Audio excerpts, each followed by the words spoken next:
Mrs. Mensah, the proprietress of Delight Academy, was an epitome of grace.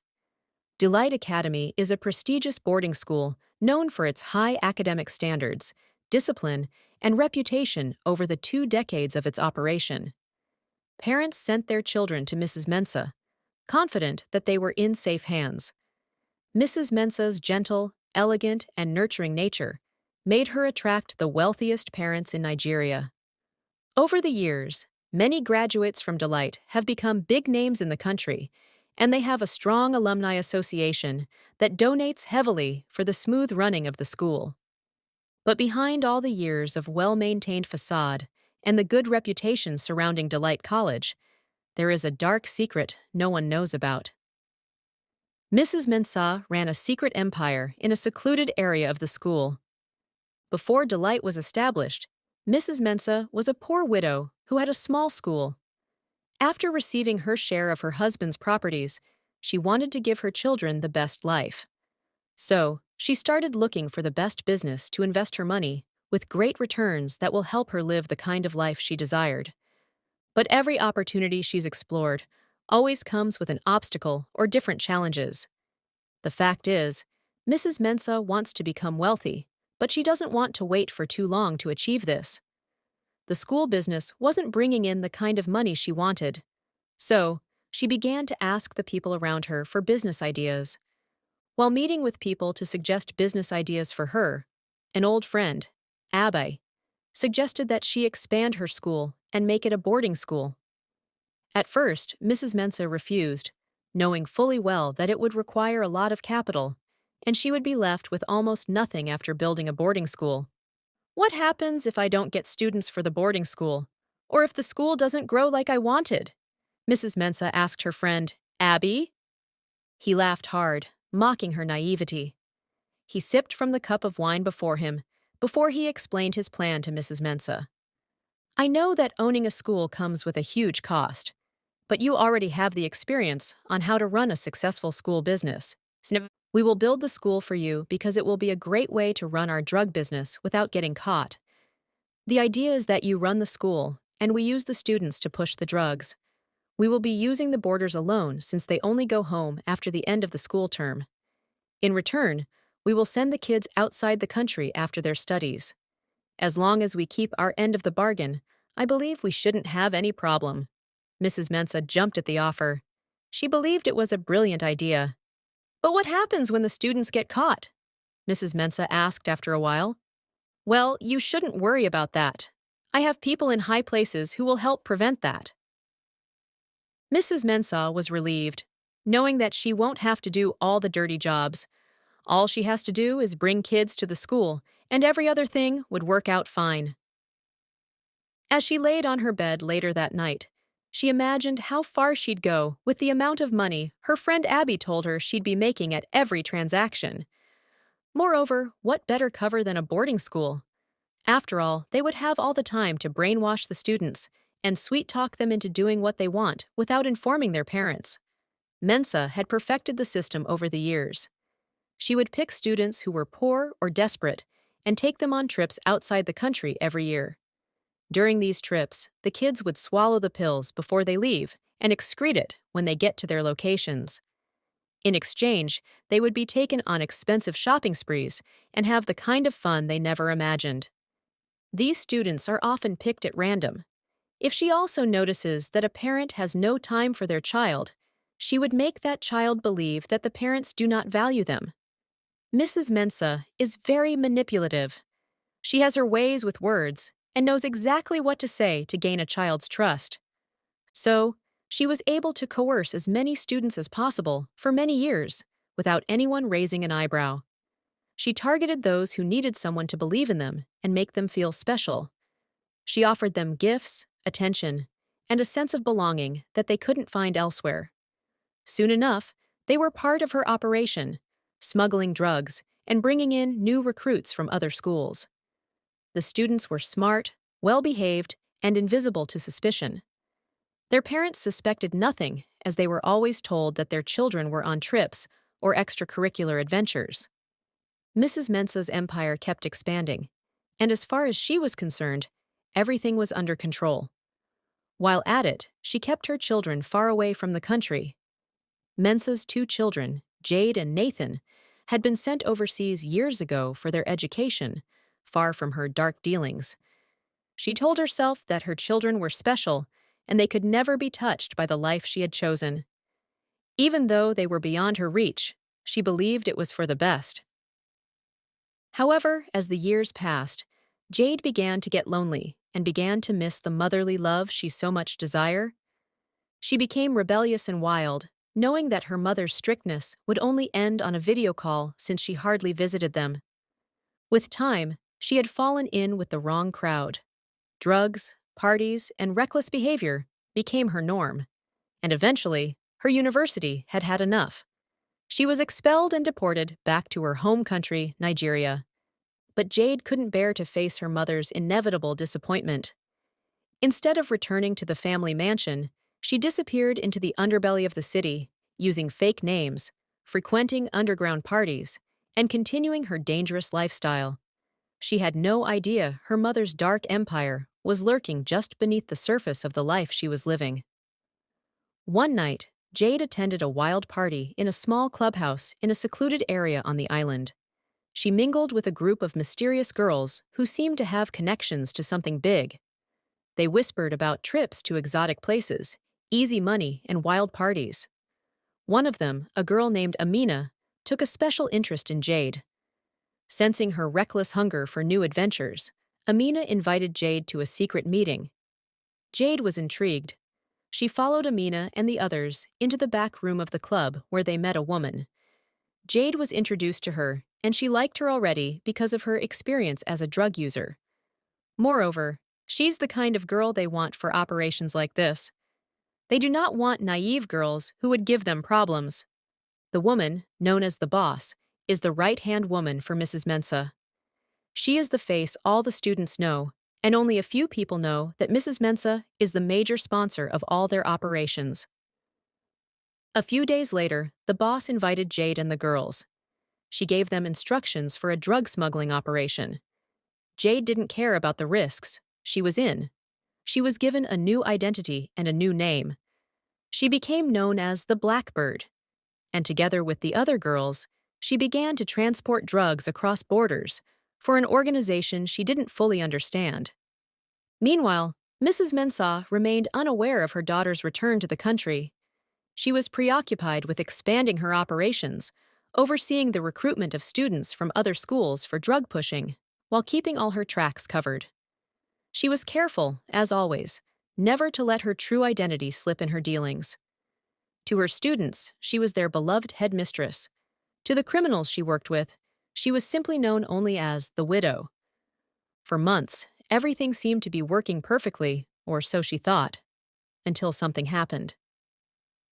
One morning, while sitting in her luxurious office, scanning the news, Mensah's eyes caught a headline that made her blood run cold.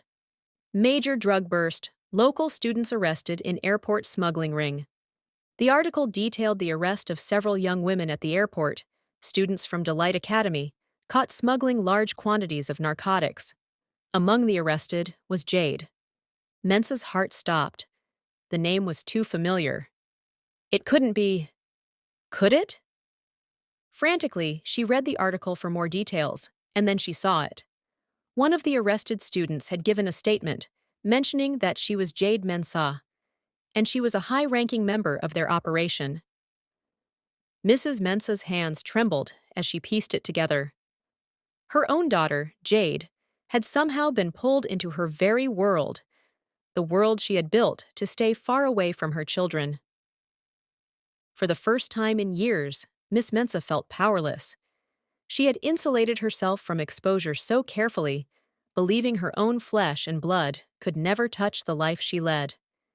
And yet, here was Jade, not only entangled in her criminal empire, but now arrested, standing alongside her other students, and on the verge of blowing everything wide open.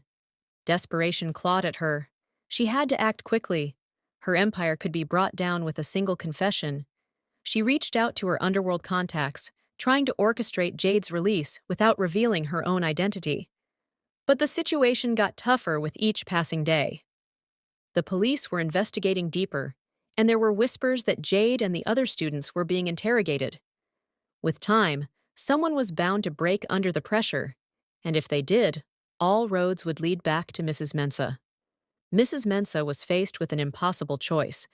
Should she attempt to protect her daughter and risk everything she had built, or let Jade take the fall for her sins? As the walls began to close in on her empire, she realized too late that the life she had created was now devouring her from the inside out. But the final twist came when, on the evening news, it was revealed that the boss had struck a deal with the authorities. In exchange for leniency, she had promised to give them the identity of the mysterious widow who orchestrated the entire operation. Mensah was surprised because the boss knows better than to spill. Before anyone is recruited into the cult, they have to swear under an oath. Does that mean her oath meant nothing? Mrs. Mensah screamed as she stared at the screen in horror. She knew immediately that the police were coming for her. Mrs. Mensah sat frozen in her office, her perfect world crumbling before her eyes. The name widow now echoed across every news channel and radio station. The news is all over the media, and the police are hot on her trail. She'd kept her true identity hidden for so long. But now that the authorities are closing in on her, she would have to see her daughter for the last time. At least to apologize and possibly get her out of there. She could almost hear the sirens in the distance, the pounding of police boots heading toward Delight Academy.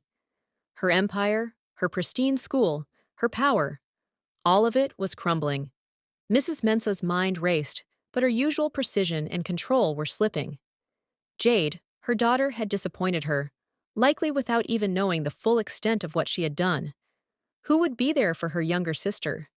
Why did she not come home if she had issues? She kept wondering how she got it all wrong and destroyed her life and that of her child. As she sat on the chair, a tear trickled down her face. Mensah knew that her greed led her to what she had become.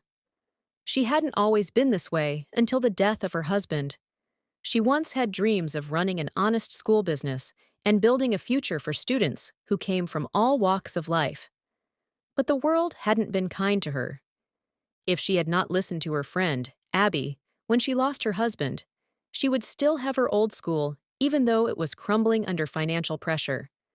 She regretted making a decision in her moment of desperation and making the dark deal with the underground syndicate. She would have done well still with her small school. She was just simply greedy by letting Abby and his evil associates use her school's name as cover for their shady deals. At first, she justified, telling herself it was temporary, but she got carried away by the money, the power, the control. And now, it is all over. Her thoughts turned to Jade. Mensah knew where her daughter was being held, the same police station that had housed some of her former students before they were shipped off to juvenile detention. Jade was older now, though, and the consequences would be far more severe. If she wanted to see her daughter again before everything collapsed, she needed to act now. Mensah grabbed her coat and car keys, moving with a speed she hadn't known she still had. As she sped through the city streets, her mind raced with plans. Could she still fix this? Could she bribe the right people, make the right threats, pull the right strings? The world she once controlled so masterfully now seemed foreign, spinning out of control with her at its center. When she arrived at the police station, it was already surrounded by reporters and flashing cameras. She pulled her coat tight around her, slipping through the crowd unnoticed like another concerned parent visiting her child. But her real identity, the widow, was ticking like a time bomb. Inside, Mensah demanded to see her daughter. After some bureaucratic delay, they allowed her into a small, dimly lit interrogation room where Jade sat, cuffed to the table, her eyes heavy with exhaustion and fear. Jade looked up and froze. "Mom?" Her voice was small, childlike. Mensah's heart ached at the sight of her daughter, and a feeling of fear and regret engulfed her. She wanted to rage at her, to demand why Jade had disappointed her, why she had ruined everything. But now wasn't the time for that. Now was the time for survival. "You should have come home," Mrs. Mensah said quietly, sitting across from her. Her voice trembled, not with anger, but with sadness. "You should have come to me." Jade's eyes filled with tears. I didn't know, she whispered. I didn't know it was you. I didn't know what I was getting into.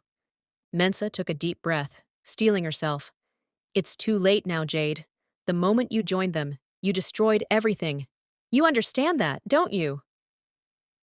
Jade looked down at her hands, guilt washing over her face. I didn't mean to. I thought. Don't explain, Mensah interrupted, her voice icy now. You've set events in motion that neither of us can stop. Before Jade could respond, the door opened and in walked Detective Adeola. He had been after the widow for years, piecing together scraps of evidence, but never quite getting close enough. Now, with Jade's confession, he was finally closing in. Mrs. Mensah, he said, his voice dripping with satisfaction. I never thought I'd see this day, the perfect headmistress, the community saint. He sat down across from her, a mocking smile creeping onto his face. Do you know what's going to happen next? Mrs. Mensah sat up, straightening her posture and masking her fear. What do you want, detective? Justice, he said simply, leaning back in his chair. For every student you manipulated, every life you destroyed. But I'm willing to make a deal. He cast a glance at Jade. You confess, come clean and take the fall, and in turn, I'll make sure your daughter walks away from this. Untouched. Mrs. Mensah's heart pounded. This was her chance to save Jade, but it would come at a steep cost. Her own life, her empire, everything she had built, gone in an instant. But Jade's tear-filled eyes cut through her. This wasn't about the empire anymore. This was about saving the one person she had tried, in every possible way, to keep out of all of this. And if I refuse? She asked, her voice calm but trembling beneath the surface. Adeola smiled. Then your daughter rots in prison, just like the rest of them. For the first time in her life, Mrs. Mensah felt powerless. She had controlled her world with an iron grip for so long, but now, sitting in this interrogation room, she realized that she had already lost. Jade was all she had left. Mrs. Mensah sighed, the weight of years of lies and deceit finally crashing down on her. I'll confess, she said softly, but I want Jade out of this. Completely. Detective Adeola nodded, his eyes gleaming with victory. Done. As Mrs. Mensah sat back in her chair, the door closed behind the detective. She looked at Jade, who could barely hold back her sobs. I'm sorry, Mom, Jade whispered, her voice cracking. Mensah shook her head, her face lined with exhaustion. No, she said quietly. This is on me. It was always going to end this way. Outside, the rain began to pour, washing over the city, as Mrs. Mensah, the widow, finally surrendered to her fate. And as the sirens blared and the cameras flashed, the empire she had built from the shadows crumbled into dust. Thank you for watching. Kindly subscribe and stay tuned for more interesting stories.